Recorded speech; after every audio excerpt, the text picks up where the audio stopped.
কচি কাচাদের দল, তোমাদেরকে আমার গল্প শোনো চ্যানেলে অনেক দিন বাদে ওয়েলকাম জানাচ্ছি আমি। এতদিন পর্যন্ত তোমাদেরকে আমি কোনো না কোনো লেখকের লেখা বিভিন্ন স্বাদের গল্প পড়ে শুনিয়েছি।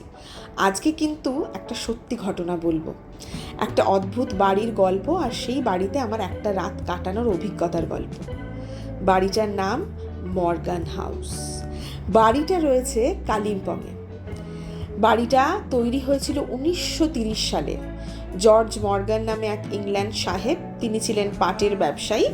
তিনি মিসেস মর্গানের সঙ্গে বিয়ের পর বিয়ের স্মৃতিচিহ্ন হিসেবে এই বাড়িটি কালিম্পংয়ে বানিয়েছিলেন, এবং শোনা যায় তারা সামার ভ্যাকেশনে ছুটি কাটাতে এই বাড়িতে এসে থাকতেন। ঠিক যেমন তোমরা তোমাদের সামার ভ্যাকেশন কাটাতে কোথাও না কোথাও বেড়াতে মামার বাড়ি দাদুর বাড়ি যাও, ঠিক তেমনই। কিন্তু কিছু বছর পর মিসেস মর্গান অসুস্থ হয়ে মারা যান। ইন্ডিয়ান গভর্নমেন্ট তারপর এই বাড়িটি বিশ্রাম ভবন হিসেবে বানানোর কথা ভেবেছিলেন, এবং জওহরলাল নেহেরু যখন অসুস্থ ছিলেন এখানে থাকারও কথা ছিল। কিন্তু তারপর জওহরলাল নেহেরু মারা যাওয়ার পরে সেই কল্পনা আর বাস্তবায়িত হয় না, এবং ফাইনালি এটা ওয়েস্ট বেঙ্গল ট্যুরিজমের প্রপার্টি হিসেবে হস্তান্তরিত হয়, এবং আমরা এখন ওয়েস্ট বেঙ্গল ট্যুরিজমের প্রপার্টি হিসেবে রিসর্টের মতন গিয়ে ছুটি কাটাতে যেতে পারি। তো এই গেল ইতিহাসের কথা। এইবার শোনো, আমরা যে ওখানে ঢুকলাম, এই যে আমরা ঢুকছি মর্গান হাউসে, West Bengal tourism property Kalimpong লেখাই আছে। তো এরপর থেকে আমাদের যে অভিজ্ঞতা, সেই অভিজ্ঞতার গল্পই তোমাদেরকে বলবো। তো আমাদের একটা রাতের জন্য বুকিং ছিল, এবং আমাদের বুকিং ছিল কিন্তু মিস্টার অ্যান্ড মিসেস মর্গানের যেটা বেডরুম ছিল, অর্থাৎ রুম নাম্বার 101-এই আমাদের বুকিং ছিল। বাড়িটার অদ্ভুত একটা মায়াবী পরিবেশ রয়েছে। এবার শোনা যায় যে এই বাড়িতে নাকি মিসেস মর্গানের উপস্থিতি এখনও কেউ কেউ অনুভব করেন, তাই বাড়িটা ভুতুড়ে বাড়ি হিসেবেও অনেকের কাছে পরিচিত। এখন আমরা কি অনুভব করেছি সেটা তোমরা আমার এই গল্পটা শুনলেই বুঝতে পারবে। আমরা দেখো ঢুকছি, যে দেখতেই পাচ্ছ একটা অদ্ভুত মায়াবী টাইপের পরিবেশ। বাড়িটা আমাদের সেই ছোটোবেলার ফেয়ারি টেলসের বাড়ির মতন দেখতে।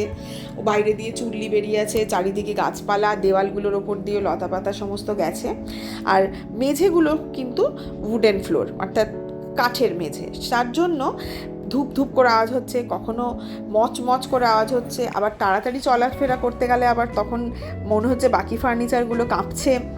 সাথে রুমের জানলাগুলো কাঁচের, ফার্নিচারগুলো সমস্ত পুরনো আর প্রত্যেকটাই কাঠের।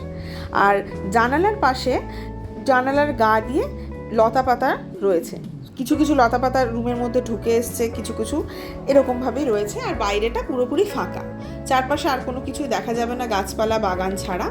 ফায়ার প্লেস রয়েছে, সোফা সেট রয়েছে, বড় একটা বেড রয়েছে, সুন্দর সব রকম ব্যবস্থাই ছিল। তো এই হচ্ছে মর্গান হাউস। এই মর্গান হাউসের মেঝের ওপর তোমরা দেখতে পাবে, মেঝের ওপর কিছু স্ক্র্যাচ মার্কস রয়েছে, অর্থাৎ আঁচড়ের দাগ রয়েছে। সেই আঁচড়ের দাগ নিয়েও কিন্তু অনেক রকমের গল্প শোনা যায়। এই যে তোমরা দেখতে পাচ্ছ, এই যে আঁচড়ের দাগগুলো শুরু হলো, এই আঁচড়ের দাগ কিন্তু পুরো রুমের মধ্যে, পুরো মেঝের মধ্যেই রয়েছিল। এই যাই হোক, এই সমস্ত বাড়ির চারপাশ ঘুরতে ফিরতে সারাদিন কেটে গেল। আমরা ওখানে লাঞ্চ, ডিনার, ব্রেকফাস্ট সমস্ত কিছুরই ওখানে ব্যবস্থা ছিল। ব্রেকফাস্ট ওখানে কমপ্লিমেন্টারি ছিল, আর লাঞ্চ আর ডিনার কিন্তু পেইড ছিল। তো সেই হিসেবে সমস্ত কিছু করে সারাটা দিন কাটিয়ে আমাদের এবার রাতের অপেক্ষা। রাত আস্তে আস্তে যত এগোচ্ছে তত মনে হচ্ছে ঘুম আসবে, তো ঘুমোতে পারবো তো। এখন যে দৃশ্যটা তোমরা দেখতে পাচ্ছ, সেখানে হচ্ছে মানে বাইরের পুরো কুয়াশা বা মেঘ যাই বলো না কেন, সেটা পুরো জানলা দিয়ে ঘরের ভেতর ঢুকে আসছে। যত বিকেল বেলা পড়ে আসছে, বিকেল হয়ে আসছে, তত বাইরের পরিবেশটা আরও বেশি গা ছমছম মায়াবী মায়াবী হয়ে চলেছিল। দেখো, তোমরা একটু ফিল করো আমার গল্প শোনার সাথে সাথে। এই দেখো, রাত্রিবেলার কিন্তু পরিবেশটা আরও অন্যরকম। সৌন্দর্য আছে কিন্তু এই বাড়িটার একটা, যতই গা ছমছম ভাব থাকুক না কেন, সাথে কিন্তু বেশ বেশ ভালো লাগছিল বাড়ির চারপাশটা রাতে দেখতে। এই গেল তোমাদের ডাইনিংয়ে আমরা ডিনার সেরে একটু বাইরে ঘোরাঘুরি করলাম। এটা ছিল লাউঞ্জ রুমে সোফা সেট, ফায়ার প্লেস সমস্ত কিছু ছিল। লাউঞ্জ রুমে আমাদের পুরনো বলিউড স্টারেদের কিছু লেখা, কমপ্লিমেন্টস লেখা ছিল। তো রাত্রিবেলা রুমে তারপরে আমরা ঘুমানোর কথা যখন ভাবছি, মানে ঘুম তো আসছে না এমন সময় ঠিক রাত 12টার সময় হয়ে গেল লোডশেডিং।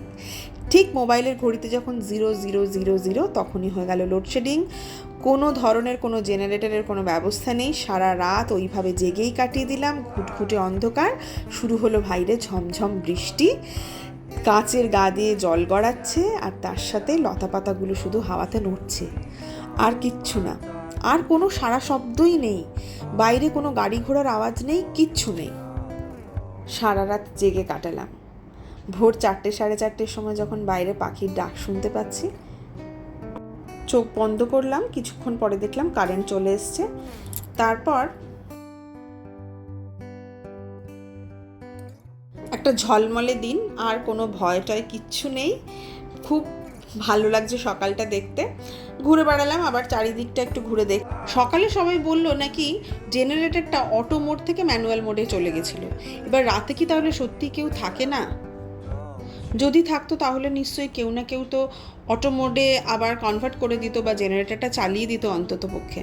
যাই হোক, সকাল হওয়ার পর আমার ভুতুড়ে কিছুই কিন্তু মনে হয়নি। চারপাশটা বেশ ভালো করে ঘুরে দেখলাম, ঘুরে বেড়ালাম।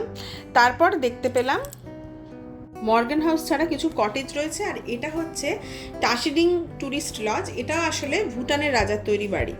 ওটা ছিল ইংল্যান্ডের সাহেবের বানানো বাড়ি, এটা ভুটানের রাজার বানানো বাড়ি।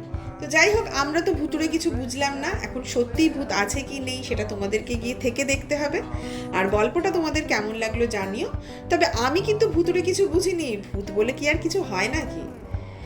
সব মিলিয়ে পরিবেশটাই সব কিছু, অনুভূতিটাই সব কিছু। তাই অনুভব করতে গেলে তোমাদেরকেও আসতে হবে, ঘুরতে হবে, আর বন্ধুদেরকে জানানোর জন্য আমার এই গল্প বলাটাকে শেয়ার করতে হবে। ততক্ষণের জন্য তোমাদের কমেন্টের অপেক্ষায় রইলাম, আর তোমাদেরকে জানাচ্ছি tata, bye bye, good night. ভালো করে তোমাদের সামার ভ্যাকেশন সবাই মিলে সুস্থ থেকে কাটিও, কেমন?